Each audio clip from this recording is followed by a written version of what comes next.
धर्मवीर आनंद दिघे साहेबांच्या ठाण्यावर आता भाजपा वर्चस्व दाखवण्याच्या तयारीत आहे. लोकसभेची निवडणूक भाजपा लढवणार असं चित्र सध्या निर्माण केलं जात आहे. खरं तर धर्मवीर आनंद दिघे साहेबांचा हा बालेकिल्ला सध्या मुख्यमंत्र्यांचे ठाणे म्हणून ओळखला जातोय. आता मुख्यमंत्र्यांच्या ठाण्यामध्ये भारतीय जनता पार्टीचा खासदार होईल का, या संदर्भात चर्चांना उधाण आलेलं आहे. खरं तर ठाणे हा भाजपचा आधीचा बालेकिल्ला. भाजपचे नेते स्वर्गीय रामभाऊ माळगी, रामभाऊ कापसे अशा दिग्गज नेत्यांनी इथे प्रतिनिधित्व केलंय. ते तिथे खासदार होते. मात्र कालांतराने भाजपामध्ये अंतर्गत वाद सुरू झाले आणि त्या वादाचा फायदा उठवत धर्मवीर आनंद दिघे साहेबांनी हा गड स्वतःकडे घेतला. म्हणजे ठाणे लोकसभा मतदारसंघ हा शिवसेनेकडे घेण्यासाठी अक्षरशः जीवाचा आटापिटा केला गेला. युती तुटेल की काय अशी परिस्थिती त्यावेळेस निर्माण झाली होती. शिवसेना आणि भाजपा या दोघांनाही ठाणे हवा होता. मात्र आनंद दिघे साहेब कुणाचंही ऐकायला तयार नव्हते. शेवटी प्रमोद महाजन आणि गोपीनाथ मुंडे यांनी ठाणे सोडलं, ते खास आनंद दिघे यांच्या आग्रहाखातर, त्यांच्या हट्टासाठी.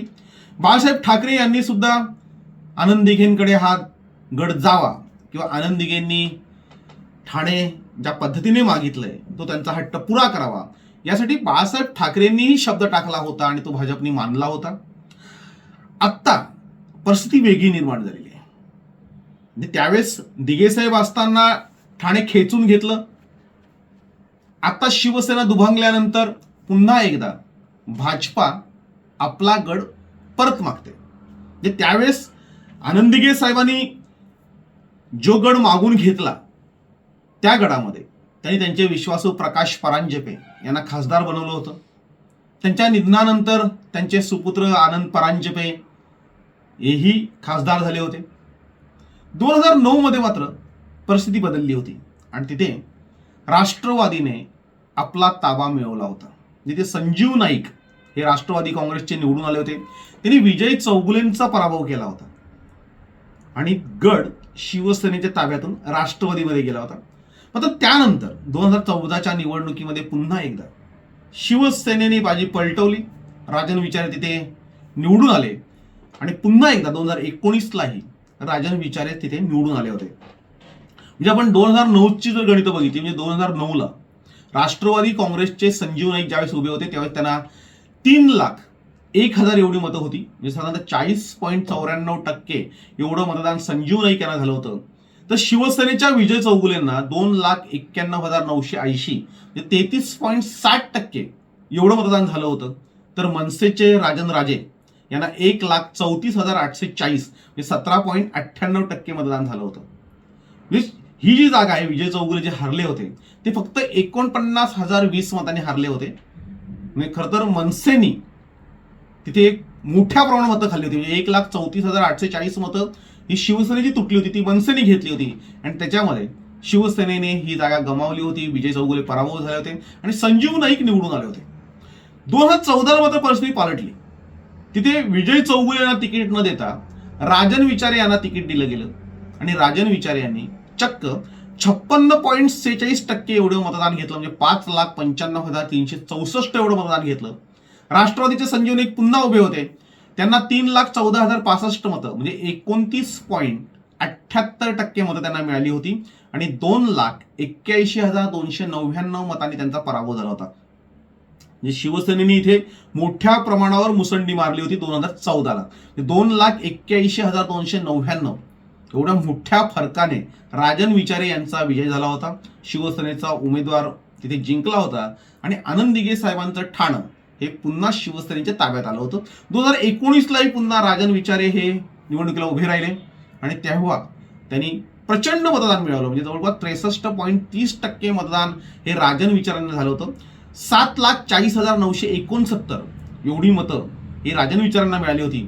तर राष्ट्रवादीच्या आनंद परांजपे यांना 3,28,824 म्हणजे फक्त 28% मतं मिळाली होती आणि 4,12,145 मताने आनंद परांजपेंचा पराभव झाला होता. खरं तर आनंद परांजपे हे शिवसेनेतून फुटून राष्ट्रवादीमध्ये गेले होते. राष्ट्रवादीने त्यांना तिकीट दिलं आणि त्यानंतर त्यांचा अक्षरशः दारुण पराभव झाला होता. आता 2019ला 4,12,145 मताने जिंकणारे राजन राजे हे शिवसेना दुभंगल्यानंतर फुटीनंतरही ते उद्धव ठाकरे यांच्या शिवसेनेमध्ये आहेत. ज्यावेळी त्यांचं तिकीट फिक्स आहे ते निवडणुकीला उभे राहणार आहेत. म्हणजे राजन विचारे यांच्यासारखे मातब्बर उमेदवार ही लोकसभा निवडणूक शिवसेनेतून लढवणार आहेत आणि त्यांच्या विरोधात भारतीय जनता पार्टी संजय केळकर किंवा विनय सहस्त्रबुद्धे यांना लढवण्याच्या तयारीत असतानाच आता संजीव नाईक हेही निवडणुकीची तयारी करतायत. म्हणजे खरं तर संजीव नाईक जे गणेश नाईक यांचे सुपुत्र आहेत, याच्या आधी ते खासदार होते, त्यांना निवडणुकीच्या रिंगणात उतरवण्याच्या तयारीत आहे. म्हणजे भाजपाकडून सध्याची चर्चा सुरू आहे ती संजीव नाईक यांची, आणि संजीव नाईकही पूर्ण मतदारसंघ आता पिंजून काढतायत. म्हणजे संजीव नाईक, विनय सहस्त्रबुद्धे आणि संजय केळकर ही 3 नावं भाजपमधून चर्चेत आहेत. खरं तर आनंद दिघेंचा बालेकिल्ला, मुख्यमंत्र्यांचा ठाणं हे आता भाजप घेईल का?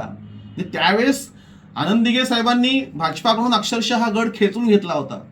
आता या शिवसेना फुटीचा फायदा घेऊन भाजप पुन्हा तो गड ताब्यात मिळवण्याच्या प्रयत्नात आहे. मात्र तिथली परिस्थिती म्हणजे ठाण्याची परिस्थिती खूप वेगळी आहे. शिवसेना जरी फुटली असली तरी शिवसैनिक शिवसेना या नावाशी बांधलेला आहे.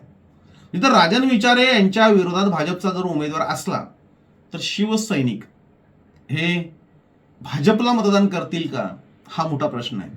कारण तो कट्टर शिवसैनिक आहे, निष्ठावंत शिवसैनिक आहे. तो राजन विचारेंना मतदान करेल असं तिथे सांगितलं जात आहे. म्हणजे पहिली गोष्ट अशी आहे की शिवसैनिक मतदान करतील का, या प्रश्नावर सगळं निवडणुकीचं गाडं आणणार आहे. कारण शिवसैनिकांनी जर ठरवलं तर ते भाजपला कधीही मतदान करणार नाही, ते राजन विचारेकडे जातील. जरी एकनाथ शिंदे साहेबांबरोबरचे जे शिवसैनिक आहेत ते शिवसेना म्हणून राजन विचारेनंतर मतदान करणार असतील तर भाजपाला हा गड सोडायचा का, हाही मोठा प्रश्न आहे. म्हणजे भाजप आज जरी दावा करत असलं किंवा भाजपने तयारी केलेली असली तरी सुद्धा तिथे जी लढत होणार आहे ती लढत शिवसेना विरुद्ध शिवसेना अशी जर झाली तरच ती रंगत वाढेल. मात्र शिवसेना विरुद्ध भाजप अशी जर ती लढत झाली तर दगाफटका होण्याची शक्यता आहे. शिवसेना उभाठा गट, शरद पवारांची राष्ट्रवादी आणि काँग्रेस हे 3 पक्ष एका बाजूला आणि एकनाथ शिंदे यांची शिवसेना, भारतीय जनता पार्टी आणि अजित पवारांची राष्ट्रवादी अशी ही लढत होणार आहे. या लढतीमध्ये शिवसेना विरुद्ध शिवसेना अशी लढत झाली तरच रंगत येईल किंवा तसं टफ होईल असं सांगितलं जात आहे. मात्र जर ही सीट भाजपकडे गेली तर काय होईल हे काहीही सांगता येत नाही. आणि म्हणूनच भाजप आजही जरी दावा करत असली तरी सावधगिरीच्या पवित्र्यामध्ये ती आहे. कारण पूर्ण ठाणे आणि पालघर जिल्ह्यामध्ये जर बघितलं तर 4 लोकसभेच्या जागा आहेत, त्याच्यामध्ये 3 जागा आहेत शिवसेनेकडे आहेत. म्हणजे राजन विचारे, श्रीकांत शिंदे आणि राजेंद्र गावित हे 3 खासदार शिवसेनेचे आहेत. त्याच्यापैकी राजन विचारे उभाठा गटाकडे गेले असले तरी 2 खासदार आता एकनाथ शिंदे साहेबांकडे आहेत आणि भिवंडी भाजपकडे आहे. आता भिवंडी आधीच कपिल पाटील तिथे खासदार आहेत, त्यांना तिकीट मिळेल, म्हणजे ती जागा भाजपकडेच राहील. त्याच्यानंतर श्रीकांत शिंदे कल्याण सोडणार नाही. उरला प्रश्न जो आहे तो ठाणे आणि पालघरचा आहे. आज पालघरवरही भाजप दावा करत आहे आणि ठाण्यावरही दावा करत आहे. त्यांना जर ही दोन्ही जागा जर सोडल्या तर भाजपकडे या दोन्ही जिल्ह्याच्या 3 जागा होतील आणि शिवसेनेकडे म्हणजे एकनाथ शिंदे यांच्या शिवसेनेकडे फक्त एकच जागा कल्याणची राहील. आणि म्हणून पालघर किंवा ठाण्यावर तडजोड होईल. सहसा ठाणं हे शिवसेना सोडणार नाही आणि सोडलंच तर तिथे धोका होऊ शकतो. पालघरमध्ये मात्र भाजपा अग्रेसर आहे, आघाडीवर आहे. तिथे त्यांना पुन्हा एकदा कमळ फुलवायचं आहे. कारण राजेंद्र गावित हे पुन्हा याच्या आधी जे आहे ते भाजपमधून निवडून आले होते, त्याच्यानंतर राजेंद्र गावित भाजपमधून शिवसेनेमध्ये आले आणि खासदार झाले. पुन्हा एकदा भाजपला ती जागा घ्यायची आहे. ठाण्याची जी जागा भाजपचीच होती तीही त्यांना घ्यायची आहे. आणि अशा प्रकारे त्यांना या दोन्ही जिल्ह्यातल्या 4 पैकी 3 जागा हव्या आहेत.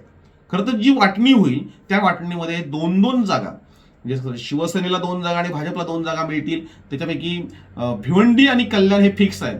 फक्त वाटणी व्हायची ती ठाणे आणि पालघरवर. ठाणं जर शिवसेनेने सोडलं नाही तर पालघर भाजपला सोडलं जाईल, किंवा पालघर जर भाजपला सोडलं तर ठाणं हे शिवसेनेकडे राहील. ह्या दोन जागांवर, ठाणे आणि पालघर जागांवर मोठ्या प्रमाणावर घमशान होणार आहे. भाजप पुन्हा एकदा पूर्ण ताकदीने या ठाणे आणि पालघरच्या जागा घेण्याच्या तयारीमध्ये, म्हणजे ज्या पद्धतीने आनंद दिघे साहेबांनी भाजपकडून या जागा घेतल्या होत्या, म्हणजे ठाण्याची जागा आपल्या पदरात पाडून घेतली होती. म्हणजे तिथे खरं तर रामभाऊ बाळगे असतील, रामभाऊ कापसे असतील, ही खूप मोठी माणसं होती आणि त्यांच्या हातातून हा बालेकिल्ला घेणं, की भाजपचा बालेकिल्ला हा शिवसेनेकडे घेणं हे अशक्य होतं. मात्र त्यावेळेस ते आनंद दिघे साहेबांनी शक्य करून दाखवलं. आता एकनाथ शिंदे ठाणे स्वतःकडे ठेवण्यामध्ये यशस्वी होतील का, याकडे सगळ्यांचं लक्ष लागलंय. सध्या तरी ही जागा भाजप मागतंय आणि भाजप ही जागा मिळवते का, याकडेही सगळ्यांचं लक्ष लागलंय.